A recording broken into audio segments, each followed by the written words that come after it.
लेकिन अवश्य ही इन दोनों नागिन बहनों के पास जादू शक्तियाँ होंगी। अगर मैं सीधा इन्हें खाने गया तो यह दोनों नागिन मुझे नहीं छोड़ेंगी। बहुत समय पहले की कहानी है। एक जंगल में दो नागिन बहनें रहा करती थी। वह दोनों बहनें इच्छाधारी नागिन थी। उन दोनों में एक नागिन सफेद रंग की थी और दूसरी नागिन हरे रंग की थी। हरी नागिन गर्भवती थी और जल्द ही एक बच्चे को जन्म देने वाली थी। वह दोनों नागिन बहनें अपनी मर्जी से अपना रूप बदल लिया करती थी। दोनों बहनें बहुत ही होशियार और सहनशील थीं। उन दोनों नागिन बहनों के साथ जंगल में कुछ जानवर जैसे हाथी, घोड़ा, शेर, चीता, भालू, यह सब भी नागिन बहनों के साथ ही रहा करते थे और हंसी खुशी जंगल में अपना जीवन यापन करते थे। एक दिन ऐसे ही उनके जंगल में न जाने कहां से एक शैतान राक्षस घुस आता है। शैतान उस जंगल को देखकर बहुत ही खुश होता है और कहता है, अरे वाह, यह जंगल तो बहुत ही बड़ा है और इस जंगल के जानवर तो बड़े ही हट्टे कट्टे हैं। इन मुलायम जानवरों का मांस खाने में तो बहुत ही मजा आएगा। अब मैं इसी जंगल में रहूंगा। ऐसा कहकर वह शैतान जंगल के जानवरों पर हमला कर देता है। शैतान एक भालू के बच्चे और कुछ जानवरों को मार डालता है और उन्हें मारकर खा जाता है। जानवरों को खाकर शैतान कहता है, अब मेरा पेट भर गया है, मैं थोड़ा आराम कर लेता हूँ। ऐसा कहकर शैतान वहीं सो जाता है। उधर शैतान के आ जाने से जंगल में हड़कंप मच जाती है। एक गाय भागती हुई गर्भवती नागिन के पास आती है और कहती है, नागिन माँ, हमारी रक्षा कीजिए। हमारे जंगल में एक शैतान राक्षस घुस आया है। उसने हमारे जंगल के कई जानवरों को मार डाला है। नागिन माँ, वह राक्षस बहुत ही खतरनाक है। तभी इतने में एक भालू भी भागता हुआ नागिन के पास आता है और नागिन से कहता है, नागिन माता, मेरी रक्षा कीजिए। मेरा बेटा कहीं खो गया है। वह मुझे जंगल में कहीं नहीं मिल रहा। यह सुनकर नागिन कहती है, अरे गाय, यह तुम क्या कह रही हो? उस शैतान राक्षस ने जंगल में घुसकर शिकार करना भी शुरू कर दिया। मैं उसे नहीं छोड़ूंगी। ऐसा कहकर गर्भवती नागिन शैतान को जंगल में तलाश करती है, परंतु उसे वह शैतान कहीं नहीं दिखता।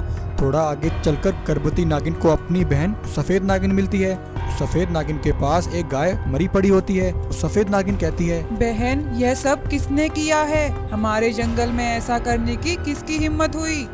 बहन, जानवरों का कहना है कि हमारे जंगल में एक शैतान राक्षस घुस आया है। उसी ने ये सब किया है। मैंने उस शैतान को जंगल में हर तरफ देखा, परंतु वह शैतान मुझे कहीं नहीं मिला। चलो बहन, हम दोनों मिलकर उसे तलाश करते हैं और उस शैतान को इस पाप का दंड देते हैं। ऐसा कहकर दोनों नागिन बहनें शैतान को जंगल में तलाश करने लगती हैं, लेकिन उन दोनों को भी शैतान कहीं नहीं दिखता। वह दोनों थक हार कर अपने घर वापस लौट आती हैं। तब सफेद नागिन अपनी बहन हरी नागिन से कहती है, बहन, मैं एक जरूरी काम से धरती लोक साधु बाबा के पास जा रही हूँ। मैं थोड़ी देर में लौट आऊंगी। तुम अपना ख्याल रखना। ऐसा बोलकर सफेद नागिन वहाँ से चली जाती है।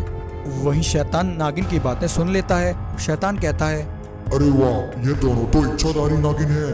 आज तो मुझे बहुत अच्छा शिकार हाथ लगा है। लेकिन अवश्य ही इन दोनों नागिन बहनों के पास जादू शक्तियाँ होंगी। अगर मैं सीधा इन्हें खाने गया तो यह दोनों नागिन मुझे नहीं छोड़ेंगी। एक नागिन तो यहाँ से चली गई है। इससे पहले वह नागिन यहाँ वापस आए, मैं इस नागिन को खा लेता हूँ। ऐसा कहकर शैतान गर्भवती नागिन को मारने के लिए उसकी तरफ आता है। नागिन शैतान को देखकर उस पर अपनी शक्तियों से हमला करती है और शैतान को मारकर वहाँ से भगा देती है। शैतान कहता है, अरे, मेरा शक तो सही निकला। इस नागिन के पास तो अद्भुत शक्तियाँ हैं। मुझे कुछ और उपाय करना होगा। तभी शैतान को एक आइडिया आता है। वह उस गर्भवती नागिन का रूप धारण कर लेता है। अब आएगा मजा। जंगल में मुझे कोई नहीं पहचान पाएगा। अब मैं मजे से जंगल के जानवरों का शिकार करूंगा। उधर वह सफेद नागिन अपने जंगल वापस लौटती है। तभी एक भालू भागा भागा सफेद नागिन के पास आता है और कहता है, नागिन माता, आज मैंने जो देखा उसे देखकर मुझे विश्वास नहीं हुआ और शायद आपको भी मेरी बात पर विश्वास नहीं होगा। यह सुनकर नागिन कहती है, क्या हुआ भालू? आखिर तुमने ऐसा क्या देखा? नागिन माता, मैं जंगल से अपने घर की ओर जा रहा था। तभी मैंने देखा कि आपकी बहन हरी नागिन ने एक जानवर का शिकार किया है और वह उस जानवर को खा रही थी। यह देखकर मैं हैरान हो गया। नागिन माता, मुझे लगता है जंगल में कोई शैतान नहीं है। यह सब हरी नागिन का ही काम है। भालू की बात सुनकर सफेद नागिन कहती है, भालू, यह तुम क्या कह रहे हो? मेरी बहन ऐसा कभी नहीं कर सकती। ऐसा कहकर सफेद नागिन अपने घर के पास एक पेड़ के पीछे आकर छिप जाती है और अपनी बहन हरी नागिन की निगरानी करती है। तभी एक जानवर हरी नागिन के पास आता है। हरी नागिन उस जानवर को मार देती है और उसे मारकर खा जाती है। यह देखकर सफेद नागिन को अपनी आंखों पर विश्वास नहीं होता। अगले दिन जब हरी नागिन अपने घर आती है तब सफेद नागिन उस पर हमला करती है और गर्भवती नागिन को वहीं कैद कर लेती है। यह देखकर गर्भवती नागिन कहती है, अरे बहन, यह तुम क्या कर रही हो? तुमने मुझे कैद क्यों किया? अरे दुष्ट, तू मेरी बहन नहीं हो सकती। तू तो एक डायन है। तूने मासूम जानवरों का शिकार किया और उन्हें मारकर खा गई। मुझे तुझ पर शक न हो इसलिए तूने शैतान का बहाना बना दिया। बहन, तुम यह क्या कह रही हो? यह मुझ पर झूठा इल्जाम है। मैंने ऐसा कुछ भी नहीं किया। मैं अपने बच्चे की कसम खाकर कहती हूँ। तभी वह शैतान जिसने नागिन का रूप धारण किया था वह भी वहाँ आ जाता है। सफेद नागिन उसे देखकर हैरान हो जाती है और नागिन सारा खेल समझ जाती है कि उसकी बहन नागिन के भेष में वह शैतान है और उसी ने यह सब किया है। वहीं सफेद नागिन को देखकर शैतान भी हैरान हो जाता है। तभी सफेद नागिन अपनी शक्तियों से उस नागिन पर हमला करती है। शैतान अपने असली रूप में आ जाता है और सफेद नागिन को मारने के लिए उसकी तरफ भागता है। तभी सफेद नागिन अपनी बहन हरी नागिन को आजाद कर देती है। फिर क्या था, दोनों बहनें मिलकर अपनी शक्तियों से शैतान पर एक साथ हमला करती हैं और शैतान की जीवन लीला वहीं समाप्त कर देती हैं। शैतान को मारने के बाद नागिन कहती है, मेरी बहन, मुझे माफ कर दो। मैंने तुम्हें गलत समझा। मुझसे अनजाने में गलती हो गई। फिर घोर अंधेरे का फायदा उठाकर वह चुड़ैल गांव में आती है और लोगों को अपना शिकार बनाने लगती है।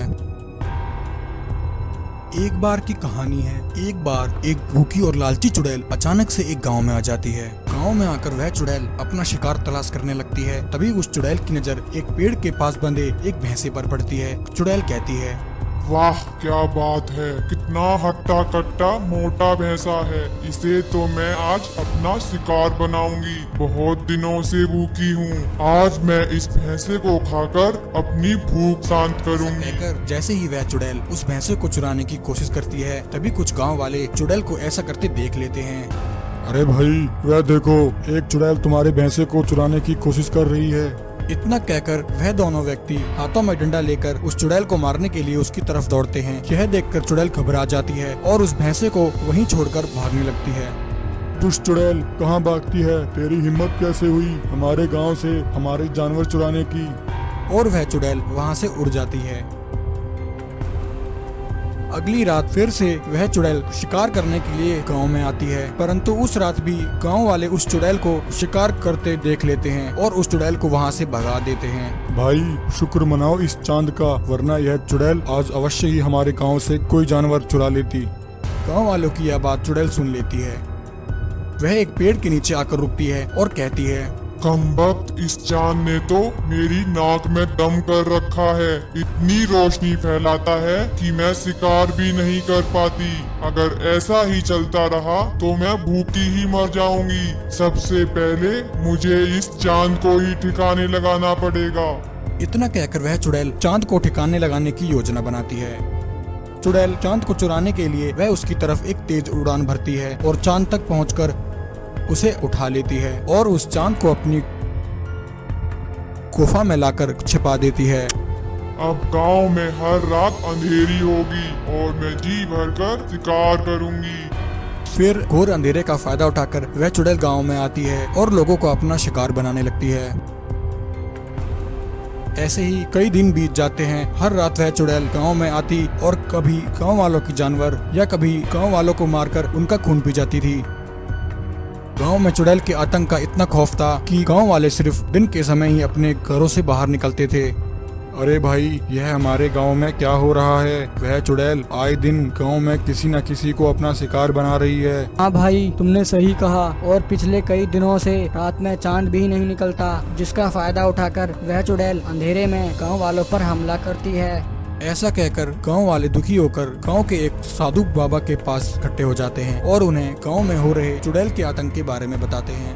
बाबा जी, कृपा करके हमें इस मुसीबत से बचाइए। वह चुड़ैल हमारे गांव के आधे से ज्यादा व्यक्तियों को मारकर खा चुकी है। गांव वालों की बात सुनकर साधु बाबा उसी समय अपना ध्यान लगाते हैं और अपनी शक्ति से सब देख लेते हैं कि उस दुष्ट चुड़ैल ने चांद को अपनी गुफा में कैद कर लिया है। साधु बाबा कहते हैं, गांव वालों, उस दुष्ट चुड़ैल ने चांद को चुराकर अपनी गुफा में कैद कर लिया है। इस वजह से गांव में रात को चांद नहीं निकलता और अंधेरे का फायदा उठाकर वह चुड़ैल गांव में आतंक मचा रही है। उस चुड़ैल के आतंक को रोकने के लिए हमें सबसे पहले चांद को चुड़ैल की गुफा से बाहर निकालकर उसे उसके उचित स्थान पर स्थापित करना होगा। ऐसा कहकर साधु बाबा उसी समय नागराज को वहाँ बुला लेते हैं और उन्हें सारी बात बता देते हैं। हे नागराज, अब आप ही हमें इस समस्या से बचा सकते हैं। तभी नागराज कहते हैं, बंटी बेटा, कल तुम मेरे साथ चलना, मुझे वहाँ तुम्हारी सहायता की जरूरत पड़ सकती है। अगले दिन बंटी और नागराज चुड़ैल की गुफा तक पहुंच जाते हैं। बंटी चुड़ैल की गुफा में जाता है और चांद को गुफा से बाहर ले आता है। तभी इतने में वह चुड़ैल वहां आ जाती है और बंटी और नागराज को चांद को चुराते हुए देख लेती है। वह चुड़ैल कहती है, मूर्ख इंसान, तेरी हिम्मत कैसे हुई मेरी गुफा से चांद को चुराने की? रुक जा, अभी तुझे बताती हूँ। ऐसा कहकर वह चुड़ैल नागराज को मारने के लिए उसकी तरफ भागती है। तभी नागराज अपनी शक्ति से उस चुड़ैल को वहीं मार देते हैं। चुड़ैल जलकर वहीं भस्म हो जाती है। चुड़ैल के मरने के बाद नागराज चांद को उसकी असली स्थान पर स्थापित कर देते हैं।